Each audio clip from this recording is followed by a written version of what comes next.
Assalamualaikum warahmatullahi wabarakatuh. Bismillahirrahmanirrahim.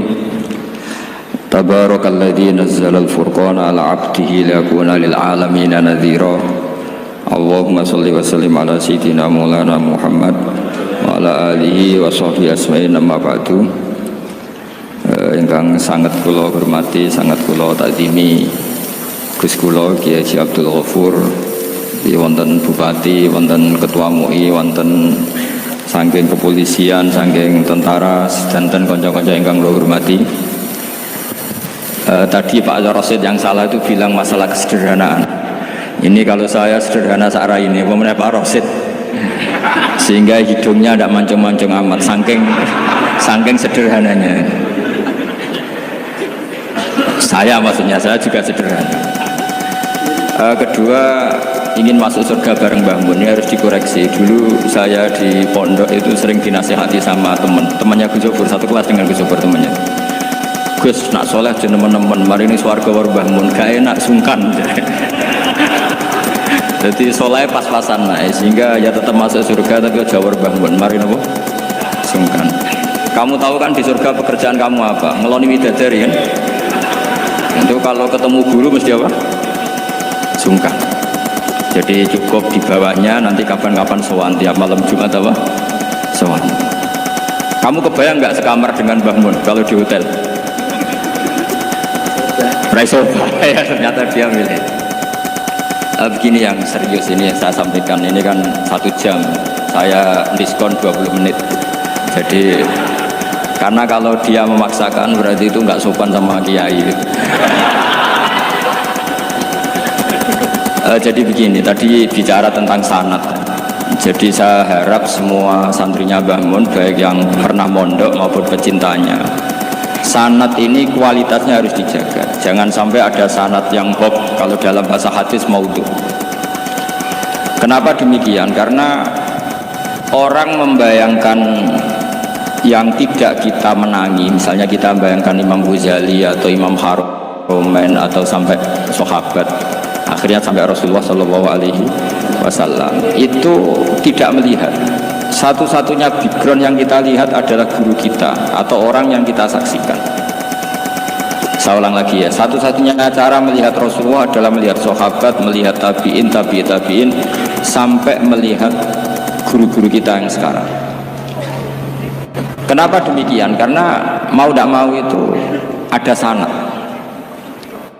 Sehingga dalam ilmu hadis atau ilmu fikih disebut ada orang mimpi ketemu Rasulullah, misalnya saya ketemu Rasulullah dan beliau ngendikan besok Ramadan. Itu kalau di ilmu fikih la yu'tabaru qaulu, tidak perlu diikuti. Mendingan mengikuti Pak Rosid yang enggak mimpi ketemu Rasulullah tapi melihat apa? Hilal. Saking nganggurnya di pinggir laut terus.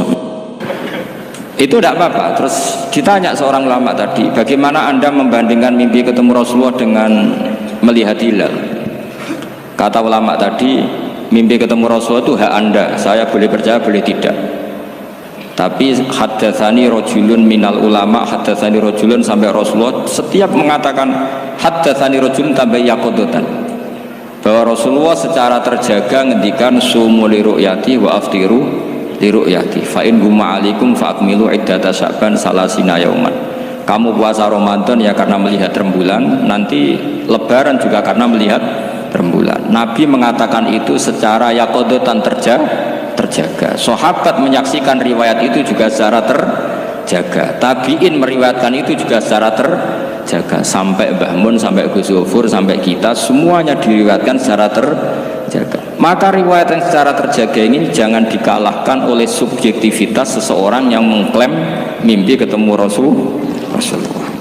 Bukan karena tidak percaya tentang mimpi, itu tidak. Man ro'ani fil manam faqad ro'ani haqqan. Tapi itu kan subjektif. Kalau setiap orang yang ngomong gitu kita percaya, ini hancur. Ya nak saya ngomong Habib atau ulama bisa dipercaya, nak sing ngendikan Pak Rosid tenan ta ora.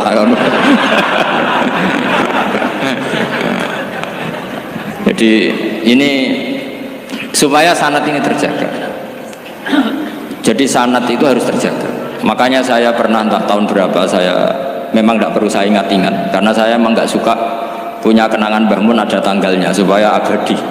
Ada orang tertentu yang suka ditanggalin kalau punya kenangan sama Mbah Mun. Kalau saya enggak usah tanggal, biar kenangannya mustamir setiap saat. Saya pernah diminta hak delok wajahku, terus beliau ngendikan man ra'ani wal jannah.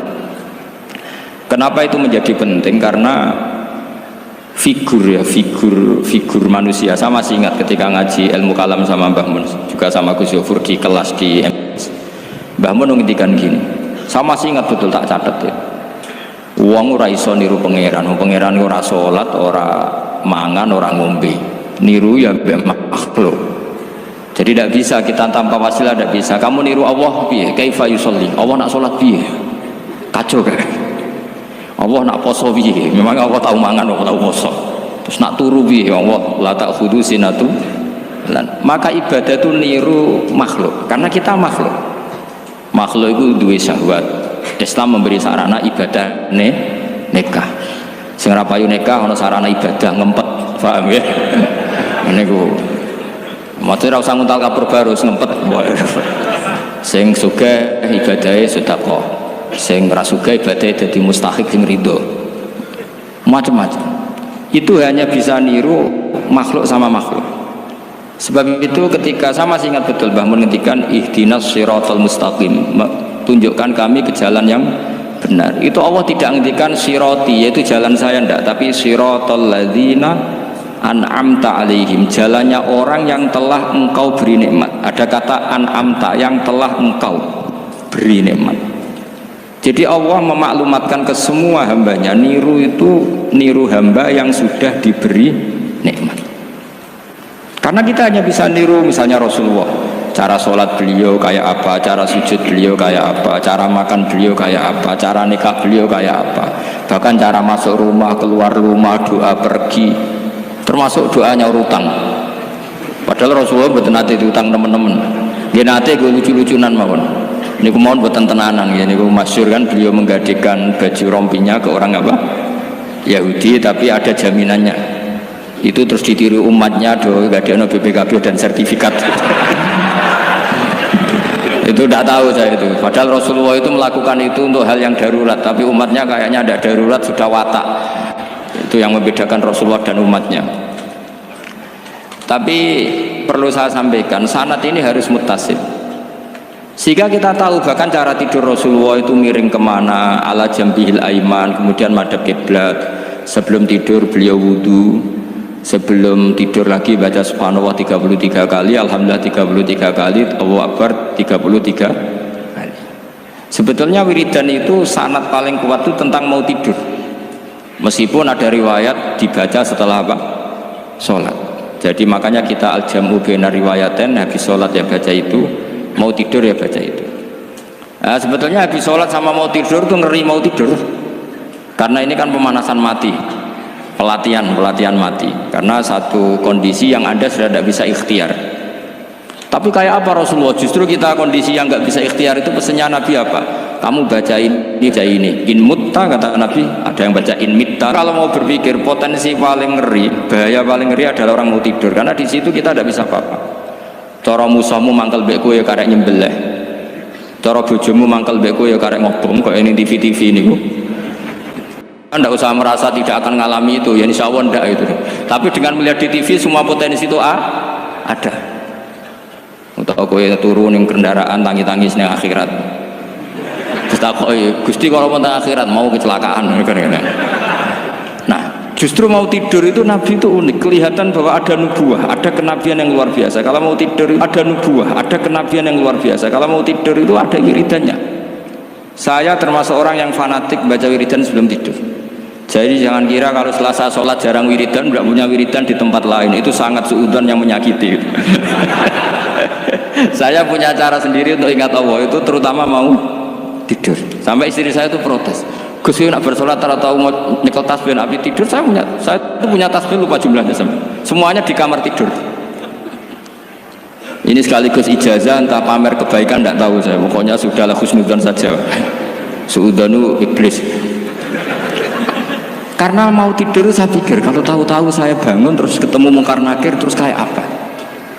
Sehingga Rasulullah itu ngajari kita luar biasa. Bismika wada'tu jambi wa bismika arfa'u. Kalau mau tidur doa populernya apa? Bismika Allahumma ahya bismika amut. Hafalnya gitu dok. Saya hafal banyak. Allahumma rabbas samawati sab'i wa rabbal arsyil azim rabbuna wa rabbu kulli syai' falikul habbi wan nawa. Allahumma antal awalu falaysa qablaka syai' wa antal akhiru falaysa ba'daka syai' wa antal dhahiru falaysa fawqaka syai' wa antal batinu falaysa dunaka. So, itu tak baca sampai tidur. Saking kadang takutnya sama Allah, akhirnya nggak bisa tidur. Kadang sampai setengah 4 apa terus tidur baru setengah jam terus subuh. Jadi kalau melihat tren itu kayaknya saya bakat wali gitu. Kalau trennya seperti itu terus. Tapi sayangnya tren seperti itu jarang baru. Makanya terus tidak jadi wali-wali gitu. Tapi saya ingatkan ke jenengan, sanad-sanad seperti ini tuh yang mungkin Anda lupa. Anda hanya ingat sanad misalnya ya Mu'ad inni uhibbuka faqul dubura kulli sholatin atau fala tad'anna dubura kulli sholatin Allahumma inni ala dzikrika wa syukrika. Kamu lupa bahwa saat paling krusial dalam hidup Anda itu tidur. Sehingga disebut wa min ayatihi manamukum billaili wan. Itu dari segi krusial gawat darurat, setiap saat Anda bisa mati. Belum urgensinya tidur untuk melawan maksiat. Itu kalau kamu hidup di kota Demak atau kota Semarang, bener kepikiran niklap atau wong ayu-ayu seneng terminal ning ngene dalan-dalan, itu satu-satunya cara itu hanya tidur. Kowe nak melek tetap jelalatan tak jamin. Masuk ning arep masjid Demak nggo tasbih gede-gede. Pangeran bedelok wong liwat tuh eling. Barokahnya usul fikih adalah kita belajar. Dulu saya pernah musyawarah sama Gus Yofur tentang usul fikih. Usul fikih itu ada makalah mubah itu tidak ada. Sebagian ulama berpendapat mubah itu tidak ada. Karena setiap mubah saat itu Anda pasti meninggalkan keharaman. Izma min mubahin illa wa yatahaqqaqu bihi tarku haramimma. Tidak ada kemubahan kecuali saat itu kamu meninggalkan keharaman. Anda tidur berarti Anda taroktal maksiyah. Anda tidur berarti Anda meninggalkan maksiat. Enggak nyolong, enggak dugem, enggak zina, enggak maling, enggak ngerasani orang. Jadi tidur itu anggap saja ya Rob, ya Allah saya mau tidur. Tidur itu ibaratun antarkil ma'asi. Jadi malaikat roket pate kandani iki ras sekedar turu. Ya kowe kudu ngerti iki ape ninggal maksiat. Hitung mulai saiki. Bismika Allahumma ya bismika. Amun ayo roket pate hitung. Anggap ini kiat meninggalkan maksiat. Terus turun 6 jam berarti tidak maksiat 6 jam. Meskipun akhirnya maksiat karena bangun jam 7. Artinya maksiat ras subuh gitu. Tapi betapa krusialnya ulama. Ulama lah yang mengajarkan kita tidur itu rohatan lil abdan, untuk istirahat. Kita pulih lagi, bisa kerja lagi. Pak Butuh Hati bisa ngantor lagi, Pak Kapolsek, Kapolres bisa ngantor lagi. Semuanya aktivitas tentara bisa ngantor lagi. Memulihkan kekuatan itu ibadah. Meninggalkan maksiat karena tidur juga ibadah. Tidur saja ibadah. Ini barokatnya umatnya Rasulullah Shallallahu Alaihi Wasallam. Senyaman itu.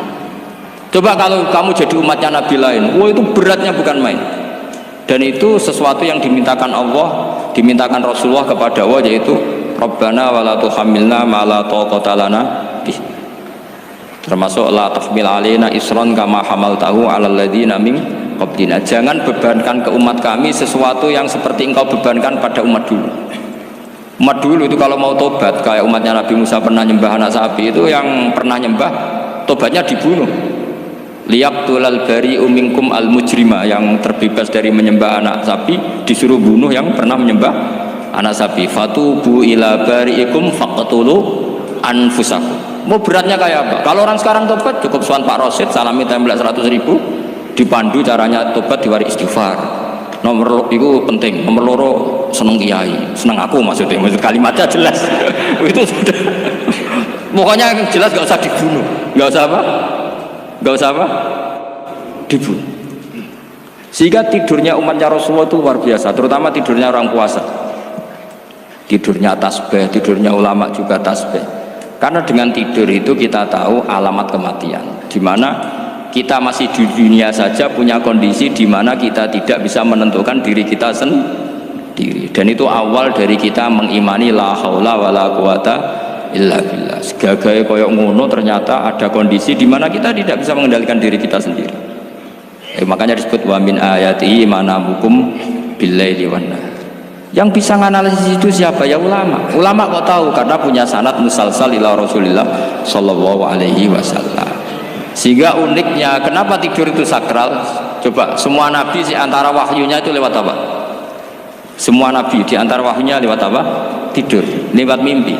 Inni ara fil manami anni atbahuka fanzur madza tara. Maka mimpi ini harus dikelola secara baik, yaitu kalau kamu mau tidur, wudu dulu, baca tasbih, terus tinggalkan semua dunia, anggap saja ini pemanasan kematian. Itu insya Allah mimpinya sip pokoknya. Paling dikejar-kejar Dajjalnya kecemplung kali, insya Allah. Tapi kalau kamu tidur gak wudu, raiso turu terus raiso turu mangan sik bu, raiso turu terus raiso turu mangan sik ben wareg ben iso turu. Insya Allah dikejar Dajjal kecekel. Akhirnya ngelindur tak karu-karuan karena tadi. Nah, sanad seperti itu yang punya siapa? Hanya ulama. Ada lagi satu contoh, ini sudah hampir 20 menit Pak Ustaz.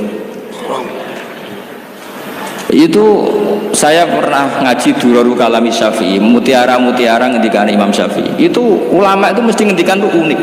Tadi saya sudah cocokkan sama Bupati, tak tanya, Pak Bupati, saya ini punya ilmu dari Bapak, mungkin pas untuk jenengan pakai. Kata Bapak, urip iku padha wae, ngadepi kanca mbek musuh padha wae, malah kadang ribet kanca. Dulu saya itu iskal itu janggal. Tapi setelah ngaji Durarul Kalami Syafi'i yang ada di Muqaddimah kitab Majmu', Muqaddimah Syarhul Muhadzab Imam Nawawi. Itu Imam Syafi'i nak ngendikan gini. Man ahsana ilaika faqad qayyadaka. Wong apiki kowe nyancang kowe. Kaya Pak Rosid itu apian mbak aku. Ngerti sarang sowan mampir, gayane apian, jebule nyancang. Awas nak teko ning Demak. Itu faqad qayyadaka, nyancang kowe. Tapi waman asaa ilaika faqad atlaqaka. Wong sing eleki kowe iku penak bebasno kowe. Kowe tau diutangi wong kancamu ta musuhmu? Sing biasa utang kowe lho. Kanca. Kowe numpak mobil ketemu musuh enak ra usah nawani, nak ketemu kanca monggo bareng. Sing ngel-ngelo kowe kanca ta musuh? Artinya gini, kanca ya barokah, nggo perjuangan, musuh ya barokah mergo ora tau utang. Jadi segampang itu ulama melihat kehidupan tuh. Man ahsana ilaika faqad qayyadaka wa man asaa ilaika faqad atlaqaka. Jadi akhirnya kita hidup tuh berkah terus. Di konco ya enak kados kula di konco Gus Sofur nak kula mboten saged fikih musyawarah, ra iso tasawuf musyawarah. Di konco Pak Rosid, konco rai sederhana. Pokoknya duwe. Tadi kurang contoh. Kalau rai Arab kan enggak sederhana, Pak. Wajahnya mewah terus. Ekonominya juga sederhana. Saya sama Rosid sama-sama gak kaya. Jadi ada nyontohkan kan Gus Sofur sama Gus Baknya ngebis. Memang saya sering sama Gus Sofur ngebis sampai sekarang masih sering.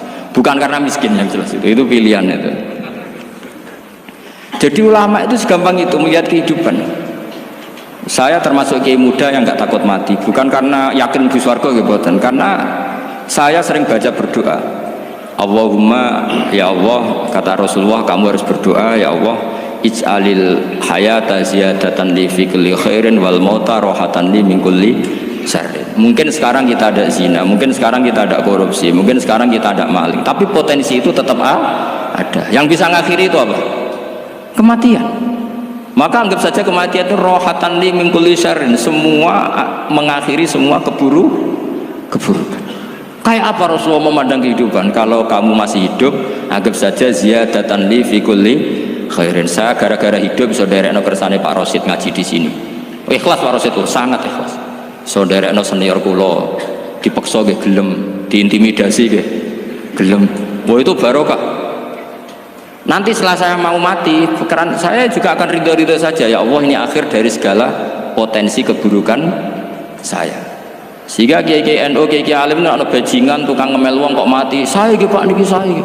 Tanggane ra ono sing gelem muni saya. Kiai ini maksud, ayo Pak, muni saya Pak. Mboten saya ini tempuh. Lah nggih saya pun mati, mun mboten saged nakal niku. Ya jenenge rohatan li min kulli syarrin. Kalau mayit ya rohatan lahu min kulli syarrin.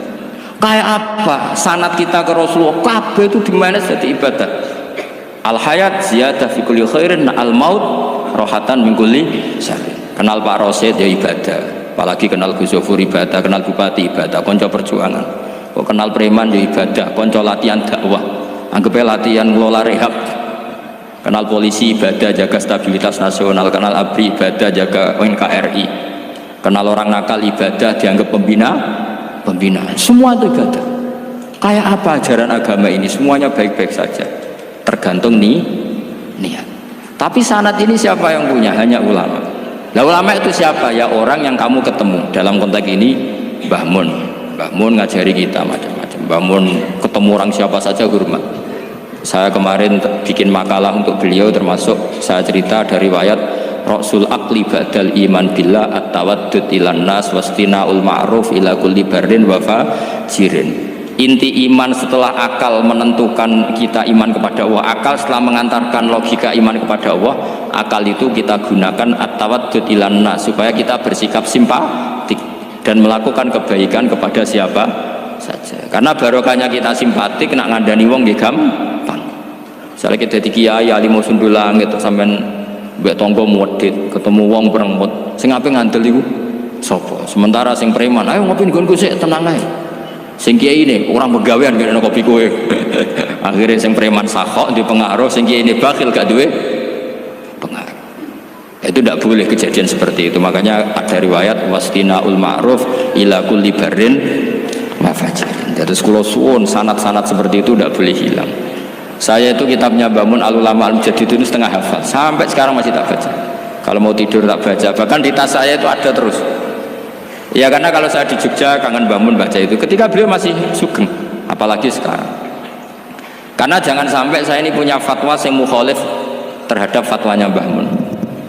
Ini terutama warning sama santri sarang, nggak boleh. Terakhir itu Mbah Mun punya kecenderungan, punya pikiran kayak Yusuf Qaradawi, yaitu potensi wajibnya zakat khodrowat fawakih. Ngendikan gini, sama sih ingat ketika ngaji sama Gus Zofur Pak Rosid kalau Mbah Mun guyon.